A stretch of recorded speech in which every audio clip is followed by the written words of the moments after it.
سلطان مراد اول عثمانی سلطنت کا معمار عروج۔ سلطان مراد اول، جنہیں مراد خداوندگار بھی کہا جاتا ہے، عثمانی سلطنت کے تیسرے سلطان تھے۔ وہ سلطان اور خان غازی کے بیٹے اور عثمان غازی کے پوتے تھے۔ ان کا دور حکومت عثمانی سلطنت کی تاریخ میں ایک فیصلہ کن موڑ ثابت ہوا، کیونکہ اسی دور میں سلطنت ایشیا سے نکل کر یورپ میں ایک بڑی طاقت کے طور پر ابھری۔ پیدائش، خاندان اور ابتدائی زندگی۔ سلطان مراد اول کی پیدائش تقریباً 1326 عیسوی میں ہوئی، جو وہی سال ہے جب برسا فتح ہوا تھا۔ ان کے والد سلطان اور خان ایک عظیم حکمران اور منتظم تھے، جبکہ ان کے دادا عثمان غازی عثمانی سلطنت کے بانی تھے۔ مراد کے دو اہم بھائی بھی تھے، سلیمان پاشا، عاصم بے۔ سلیمان پاشا اور خان کے سب سے بڑے بیٹے تھے اور انہیں ولی عہد سمجھا جاتا تھا۔ وہ ایک بہادر سپہ سالار تھے اور انہوں نے یورپ میں عثمانی فتوحات کی بنیاد رکھی، خاص طور پر گلی پلی پر قبضہ کیا۔ لیکن بدقسمتی سے 1357 عیسوی میں ایک حادثے کے باعث ان کا انتقال ہو گیا۔ اگر وہ زندہ رہتے تو غالباً وہی سلطان بنتے۔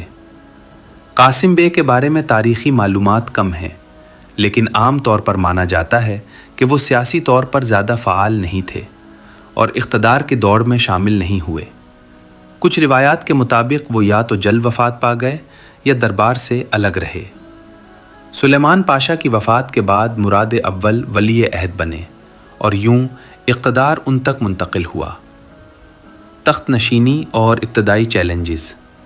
1362 عیسوی میں سلطان اور خان کے انتقال کے بعد مراد اول تخت نشین ہوئے۔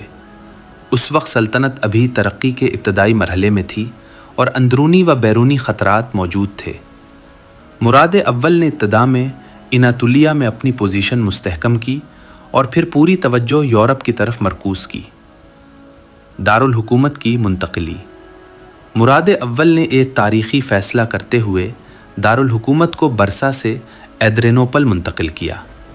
یہ قدم انتہائی اہم تھا، کیونکہ اس سے یورپ میں عثمانی اثر و رسوخ بڑھا، فوجی کارروائیوں میں آسانی ہوئی، بلقان پر کنٹرول مضبوط ہوا۔ فوجی اصلاحات اور ینیچری نظام۔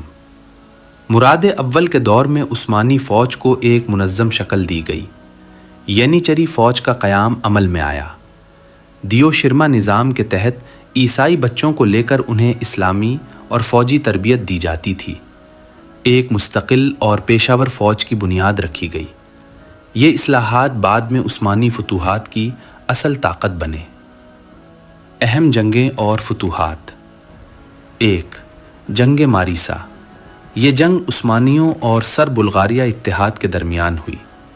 عثمانیوں نے زبردست فتح حاصل کی، جس کے بعد بلغان کے کئی علاقے عثمانیوں کے زیر اثر آ گئے۔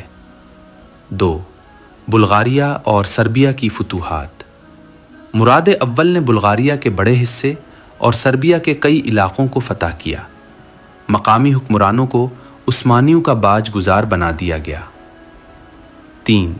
جنگ کوسیوو۔ یہ مراد اول کی سب سے مشہور جنگ تھی۔ اس جنگ میں عثمانیوں نے سرب اتحاد کو شکست دی، لیکن جنگ کے بعد ایک سرب شخص، اکثر اسے ملوس اوبلچ کہا جاتا ہے، نے سلطان کے خیمے میں داخل ہو کر انہیں شہید کر دیا۔ مراد اول واحد عثمانی سلطان ہیں جو میدان جنگ میں شہید ہوئے۔ انتظامی اور سیاسی اصلاحات۔ تیمار سسٹم کو مضبوط کیا، جس کے ذریعے زمین فوجی خدمات کے بدلے دی جاتی تھی۔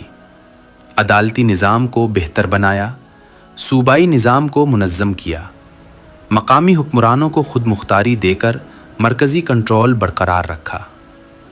شخصیت اور قیادت۔ مراد اول ایک مضبوط، بااصول اور دوراندیش حکمران تھے۔ ان کی قیادت میں سلطنت نے تیزی سے وسعت اختیار کی، فوجی اور انتظامی ڈھانچہ مضبوط ہوا۔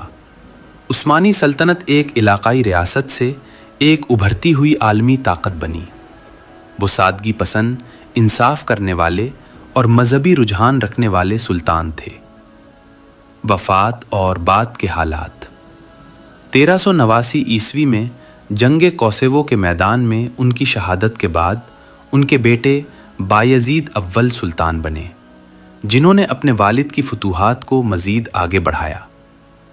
نتیجہ: سلطان مراد اول کا دور عثمانی سلطنت کی تاریخ میں بنیاد رکھنے والا دور تھا۔